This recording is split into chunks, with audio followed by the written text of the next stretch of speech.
Assalamualaikum warahmatullahi wabarakatuh.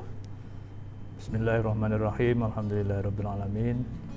Wabihi nasta'inu ala umuri dunya waddin. Assalatu wassalamu ala asyrafil mursalin Sayyidina Muhammadin wa ala alihi wa ashabihi ajma'in. Amma ba'du. Yang saya hormati dan saya banggakan teman-teman mahasiswa peserta KKN MIT ke-13 dari rumah tahun 2022 yang saya hormati. Alhamdulillah hari ini kita dapat bertemu untuk melaksanakan kegiatan pembekalan KKN MIT ke-13 dari rumah tahun 2022. Pada kesempatan kali ini saya ingin menyampaikan salah satu materi pembekalan yang perlu dipahami oleh teman-teman mahasiswa. Yang pertama adalah tentang hak dan kewajiban peserta KKN, dan nanti selanjutnya adalah kode etik yang harus dipatuhi oleh teman-teman peserta KKN. Yang pertama tentang hak dan kewajiban peserta KKN. Yang pertama adalah mahasiswa berhak mendapatkan atribut KKN yang selanjutnya akan dipakai selama kegiatan KKN di lapangan. Atribut itu berupa jaket peserta KKN, kemudian kaos untuk kegiatan lapangan, dan topi. Kemudian yang kedua, mahasiswa berhak mendapatkan pembekalan KKN. Nah, ini adalah salah satu hak yang harus diberikan kepada mahasiswa peserta KKN untuk mendapatkan beberapa informasi tentang bekal-bekal apa yang akan diterima untuk melaksanakan kegiatan KKN. Kemudian yang ketiga, hak berikutnya adalah mendapatkan bimbingan dari dosen pembimbing lapangan. Dosen pembimbing lapangan akan memberikan arahan, bimbingan kepada teman-teman peserta KKN agar pelaksanaan kegiatan KKN berjalan dengan baik. Kemudian yang keempat, teman-teman KKN akan mendapatkan fasilitas yang lain yang tentu akan berlaku sesuai dengan ketentuan di LP2M. Jadi ada beberapa fasilitas-fasilitas lain yang kemudian nanti akan diberitahukan berikutnya pada saat KKN berjalan. Kemudian apa saja kewajiban-kewajiban yang harus dilaksanakan oleh teman-teman peserta KKN? Yang pertama, teman-teman KKN wajib menghormati, menjunjung tinggi, dan menjaga nama baik Alma Mater UIN Wali Songo Semarang, citra diri mahasiswa, dan masyarakat di sekitar mahasiswa. Jadi ini adalah kewajiban yang harus dipenuhi oleh teman-teman mahasiswa peserta KKN. Kemudian yang kedua, mahasiswa peserta KKN wajib menghormati, mematuhi, dan menjunjung tinggi peraturan pemerintah setempat dan norma susila yang berlaku di tengah masyarakat. Ini mohon teman-teman KKN memperhatikan betul peraturan-peraturan pemerintah setempat dalam rangka apa? Menjaga agar mahasiswa KKN dapat melaksanakan kewajibannya sesuai dengan aturan-aturan yang ditentukan oleh pemerintah setempat.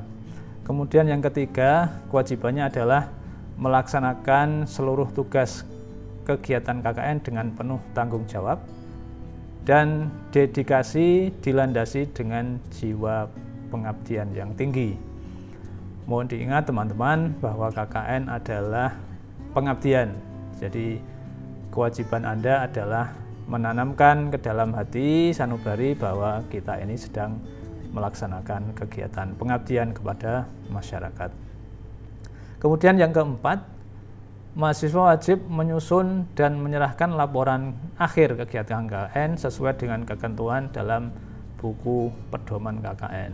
Nanti pada saatnya ketika mahasiswa, teman-teman KKN sudah masuk ke kegiatan KKN, silakan disusun rencana kegiatan, kemudian dilaksanakan, kemudian pada saat menjelang akhir silahkan laporan akhir kegiatan KKN disusun dengan baik sesuai dengan buku panduan yang berlaku.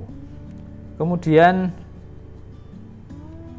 beberapa hal yang harus diperhatikan juga oleh teman-teman KKN adalah ada beberapa larangan yang harus ditinggalkan dalam rangka menjaga keberlangsungan kegiatan KKN di lapangan. Yang pertama adalah teman-teman KKN tidak diperbolehkan menyalahgunakan stempel, kemudian atribut-atribut lain atas nama KKN Wali Songo untuk kepentingan-kepentingan di luar kegiatan KKN. Jadi ini harap diperhatikan, stempel, logo, atribut atas nama KKN jangan sampai disalahgunakan untuk kepentingan-kepentingan di luar kegiatan KKN. Kemudian yang kedua, mencari bantuan dana atau sumbangan untuk keperluan kegiatan KKN tanpa sepengetahuan DPL.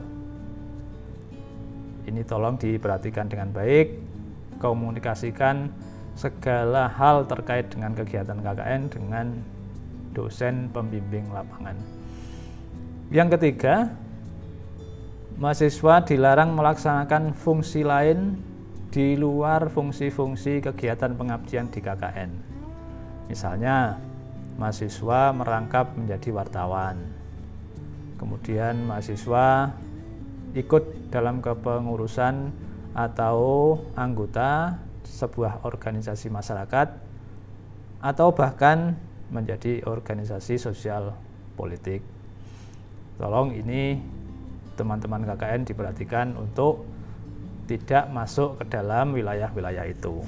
Kemudian yang kelima, mahasiswa dilarang mengeluarkan ucapan atau melakukan tindakan yang dapat merusak nama baik tim KKN dan nama baik UIN Wali Songo Semarang. Mohon diingat, kita ini masih dalam skema KKN dari rumah, online, maka sebisa mungkin menahan diri untuk mengeluarkan perkataan-perkataan melalui dunia maya yang kemudian berpotensi untuk merusak nama baik mahasiswa dan merusak nama baik alma mater UIN Wali Songo Semarang. Kemudian yang keenam, melakukan tindakan-tindakan lain yang tentu tindakan itu mengganggu keamanan. Jangan sampai teman-teman melaksanakan atau melakukan tindakan, ucapan yang mengganggu keamanan, ketertiban masyarakat setempat. Tentu ini adalah yang bisa berpotensi meresahkan masyarakat dan kemudian berpotensi menolak teman-teman untuk melanjutkan kegiatan KKN di wilayah setempat. Nah, kemudian bagaimana kalau kemudian teman-teman ini melaksanakan atau melanggar ketentuan yang ditentukan? Tentu ada beberapa sanksi yang sudah menanti. Yang pertama, bagi mahasiswa yang melalaikan tugas dan tidak memenuhi tata tertib yang berlaku, maka sanksinya yang pertama adalah ada peringatan secara lisan. LP2M akan berkoordinasi dengan DPL dan pemerintah setempat untuk memberikan peringatan lisan kepada mahasiswa yang melanggar ketentuan. Kemudian B, diperingatkan secara tertulis dengan tembusan dikirim kepada rektor dan dekan fakultas masing-masing. Nah, kalau sudah pada tahap itu, sanksi berikutnya adalah akan diambil tindakan tegas kepada peserta yang melanggar ketentuan kegiatan KKN. Kemudian yang kedua, peserta yang karena perbuatannya dapat merugikan tim KKN, kemudian juga mencemarkan nama baik alma mater UIN, sanksinya adalah tanpa melalui peringatan sebelumnya dapat diambil tindakan secara langsung. Yang pertama, peserta KKN dinyatakan tidak lulus. Ini mohon menjadi perhatian, jangan sampai kejadian seperti ini menimpa peserta KKN. Kemudian yang kedua, diambil tindakan lain sesuai dengan peraturan yang telah sesuai dengan perbuatan yang telah dilakukan berdasarkan ketentuan dan peraturan hukum yang berlaku. Tentu ini melihat tingkat pelanggarannya yang disesuaikan dengan peraturan perundang-undangan yang berlaku. Teman-teman peserta KKN yang saya hormati, itu beberapa hal yang harus teman-teman perhatikan betul pada saat nanti sudah masuk kepada KKN di lapangan.